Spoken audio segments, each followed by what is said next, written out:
রোজ সকালের মতো আজও সেই জানালাটা খুলে বাইরে এক পলক দৃষ্টিতে তাকিয়ে রইলাম। তারপর হঠাৎ করে মনে হলো, আমার সকালের রোদ্দুর তো তুমি, আমার বিকেলের ছায়াও তুমি, গোধূলি বেলার আকাশের ওই লাল রং সেই তুমি, মেঘের মায়াও তুমি, আর সেই ভোরবেলার শিশিরও যে তুমি, জোছনার আলোও তুমি। আমি চাই সেই আলোর মতো তোমার জীবনটাও যেন চকচকে হয়, সুন্দর একটা দিন। চলো আজকের ভিডিওটি তবে এখান থেকে শুরু করা যাক। ঘুম থেকে উঠে সকালের টুকিটাকি কাজকর্ম সব সারা হয়ে গেছে।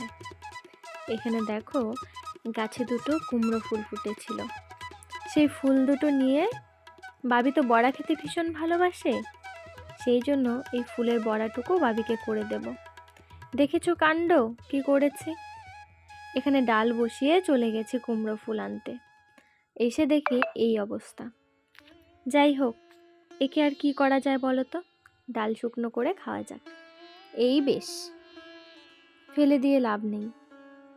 আর এই রেসিপিটা তোমরা যারা খাও তারা জানো কতটা সুস্বাদু এবং টেস্টি। তো শুকিয়ে যখন গেল, আমি ভেবেছিলাম একটু গরম করে নিয়ে ডিমের অমলেট দিয়ে সকালে খাবো, তো কে জানে এমন শুকিয়ে গেল। আজ হয়তো এটাই খাবার ছিল। তো চলো, এখানে যাই হোক ভালো হলো সবটা শুকিয়ে যায়নি বা পোড়া লেগে যায়নি, এমন একটা সুন্দর ডো তৈরি হয়ে গেল। এখন আমি এতে পেঁয়াজ লঙ্কা দিয়ে কুচি করে ভালো করে সর্ষের তেল দিয়ে মাখবো, মেখে গরম ভাতের সাথে খাবো। এও কিন্তু কিছুতে কম যায় না জানো তো, শুধু ওই ডাল পোড়াটা দিয়ে খেলে তো হবে না, আরেকটা কিছু চাই সাথে, সেই জন্য করে নিয়েছিলাম কচুর বড়া। আর সাথে আজকে ছিল চিকেন। আজকে চিকেন রেসিপিটা না আর শেয়ার করলাম না, রোজ তো করি, আজ আর করলাম না। যেদিন একটু নতুনভাবে করব সেই দিন আবার শেয়ার করব। আর দেখো একটু নিজের জন্য টাইম বের করলাম, বের করে নিজের জন্য একটুখানি রূপচর্চা করব। পুজো তো এসে গেছে, সারা বছর তো আর সেসবের খেয়াল থাকে না, সেই জন্য ভাবলাম এটা জানো তো, এটা আমি চুলে লাগাবো। একটুখানি পতঞ্জলির নারকেল তেল আর গাছ থেকে তুলে নিয়েছি অ্যালোভেরা জেল, দুটোকে একসাথে মিক্স করে নিচ্ছি। এই জানো তো চুলের জন্য খুব ভালো এই অ্যালোভেরা। কিন্তু একটা কাজ হয়েছে কি জানো তো, এই অ্যালোভেরা জেলটা নারকেল তেলের সাথে মিশিয়ে অবেলাতে দেওয়ার কারণে আমার ঠান্ডা লেগে গেছে। তোমরা যদি এটা দাও অবশ্যই রোদ থাকতে থাকতে দেবে।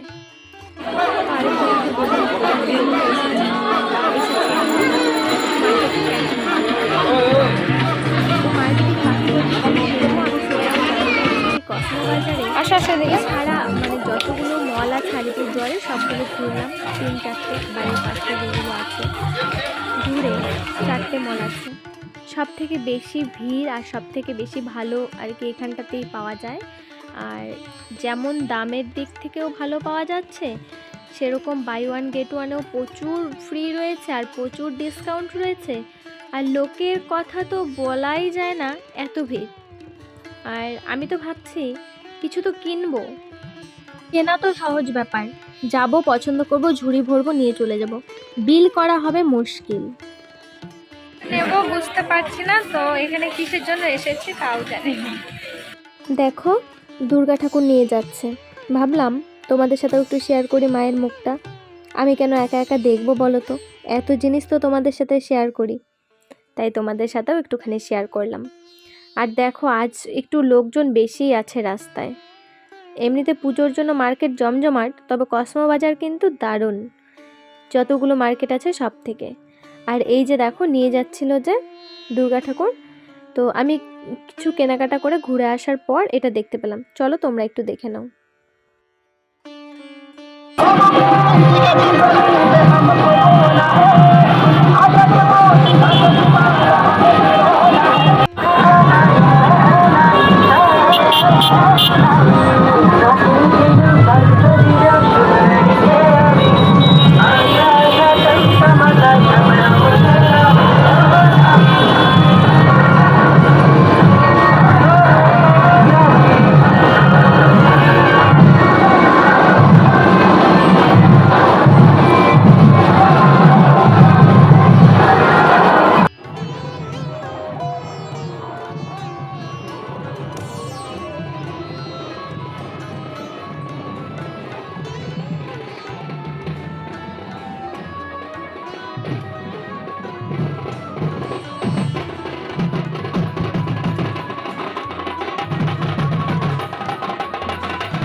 অনেকক্ষণ দাঁড়িয়ে দাঁড়িয়ে দেখলাম, সাথে একটু ভিডিও করে তোমাদেরকেও দেখানোর সুযোগ করে দিলাম। কিন্তু একটা কথা না বলে পারলাম না, জানো তো, এই জিনিসগুলো যে করে না, এটা ভীষণ ভয় লাগে আমার। আর সত্যি কথা বলতে খুব কষ্ট হয় যে বাচ্চাগুলোর পড়াশোনা করার বয়স, মা বাবার সাথে খেলাধুলো করার বয়স, তাদেরকে নিয়ে এভাবে আর কি, হয়তো এটাই ওদের রুটি রুজি যেটা বলে, এখান থেকে হয়তো ওরা রোজগার করে। তাহলেও না ভীষণ খারাপ লাগছিল দেখে। কিচ্ছু নেই, রুগ্ন একটা শরীর বাচ্চাটার, তারপর এইভাবে মানে নিয়ে খেলছে। আমি আর ঠিক থাকতে পারলাম না, একটুক্ষণ ভিডিও করার পর তোমাদের দাদাকে দিয়ে দিলাম। তোমাদের দাদাকে বললাম তুমি দেখো, আমি আর পারছি না, আমি সেখান থেকে চলে এসেছি। তবে কনসেপ্টটা দারুণ ছিল। এই একটা জিনিস আমার ভালো লাগেনি, কারণ এখানে বাচ্চাটাকে নিয়ে যেভাবে খেলা হচ্ছে, এটা হয়তো মানে ওদের রোজগার হবে, কিন্তু এই ব্যাপারটা আমার একদমই ভালো লাগেনি, আমার ভীষণ ভয় হচ্ছিল। তবে বাদবাকি দারুণ ছিল, তোমরা দেখে নাও। দুর্গা মায়ের বিসর্জন এভাবে হতে দেখেছি আমি, কিন্তু দুর্গা মায়ের যে মণ্ডপে যখন প্রবেশ করাবেন তখন যে এভাবে হয় সেটা আমি দেখিনি। শুধু ঢাকটা দেখেছি, তাই ঢাক আছে, কিন্তু এই যে এত সুন্দর একই জায়গাতে আলাদা আলাদাভাবে, এখানে সাঁওতালি আছে, আদিবাসী আছে, রাজস্থানী আছে, গুজরাটি আছে, বাঙালি আছে, ঢাক আছে, সাথে মাদল যেটাকে বলে সেটা আছে, তারপর সুন্দর সাদা লাল পেরে শাড়ি পরে সবাই আছে, আর মা সবার মধ্যে দিয়ে প্রবেশ করছেন।